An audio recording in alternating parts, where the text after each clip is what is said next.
Ladies and gentlemen, I am SidAlpha, and it's been a long time since I referred to an individual as tuberculotic sputum or accused them of being a polyp on the anus of humanity, but among those with the superlative good fortune to deservedly earn those titles were the individuals behind the CSGO gambling controversies that raged through much of 2016. T. Martin, Pro Syndicate, and Phantoml0rd chief among them. And for those of you that were not aware or might have forgotten what I'm referring to, these three individuals were, and some still are, extremely popular Twitch streamers and YouTubers with millions of followers each. They all owned different CSGO gambling sites that they completely failed to disclose to their viewers, engaged in skin betting videos, encouraged their fan bases to gamble on the sites that they both owned and actively promoted without disclosing that ownership, and reportedly also engaged in rigged betting in order to make their gambling sites seem far more attractive. These Twitch streamers and YouTubers' fan bases, many of them young children, were directly and falsely advertised to by these disgusting liars and were duped out of incredible sums of money.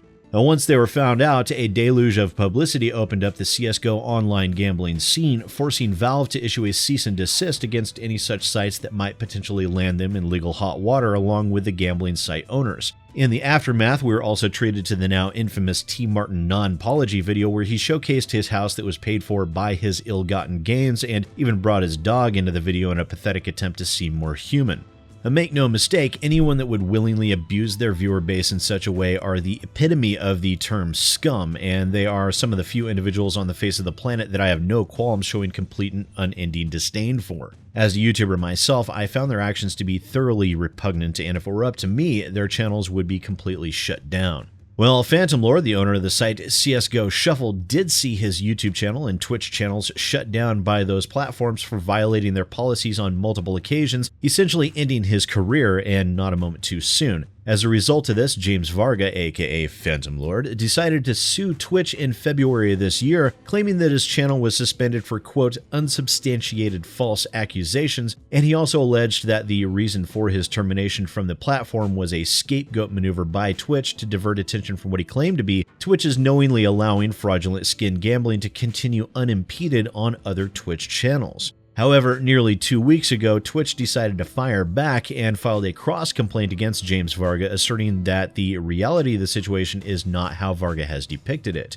The cross-complaint itself is 17 pages in total, filed by a whopping 68 pages of exhibits, which amount to basically copies of the signed agreements between Twitch and Varga, showcasing Twitch's rules and guidelines, along with the Steam guidelines prohibiting such behavior. Now, in the cross-complaint, Twitch stated that throughout 2016, Varga was sent multiple notifications and even Skype conversations in which he was informed that his CSGO skin gambling content was in violation of his agreement with Twitch and was in violation of Twitch's terms of service and rules of conduct, also stating, Mr. Varga, however, did not stop streaming his non-gaming CSGO skin gambling content, but rather engaged in a day-long giveaway that promoted, through cheating and misinformation, nothing but non-gaming skin gambling content. Mr. Varga's skin giveaway flouted Twitch's terms and rules and did so to take advantage of and profit from Twitch and its users.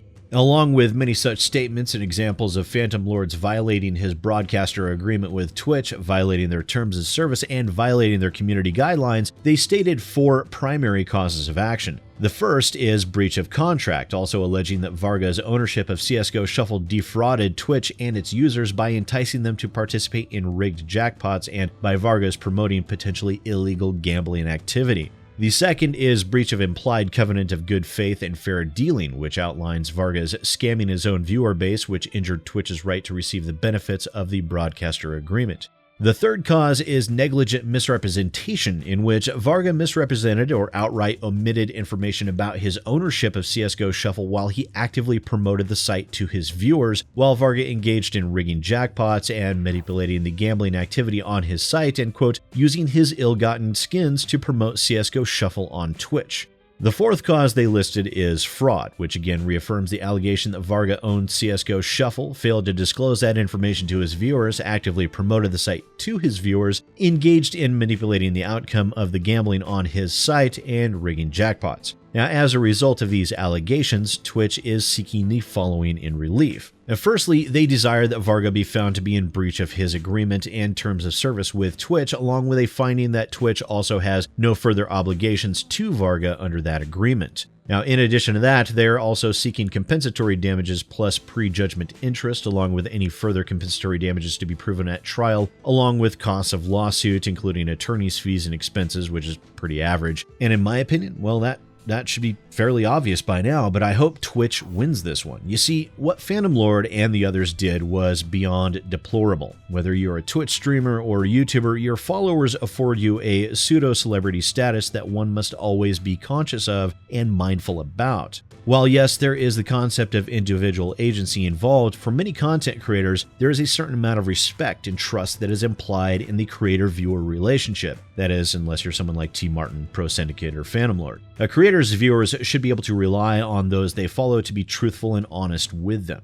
As a result of that expectation, when you deliberately dupe your viewer base in order to unjustly enrich yourself at their expense through deception, you are violating that implied trust, and at that point, you really never deserved those viewers to begin with. It's a tenet that I have always tried to live up to, which is always respect your viewers as a whole. Treat your viewer base with the respect they deserve as a community. Of course, individuals may still have arguments, complaints, disagreements, and all sorts of things. All of that would have to be handled on an individual basis, but on the whole, be honest with your content, be respectful of people's time, and don't try to mislead or dupe your viewers, and for God's sakes, don't ever try to get rich off of their misfortune.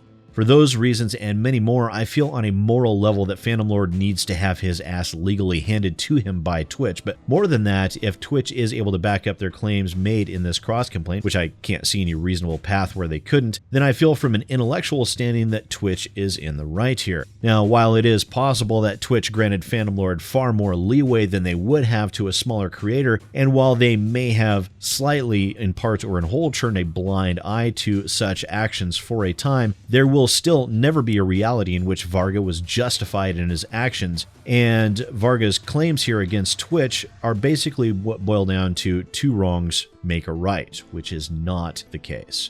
But what do you think about all of this? Now, feel free to let me know down in the comments below. I'm interested to see your thoughts. And once again, ladies and gentlemen, I am SidAlpha, and I'll see you next time.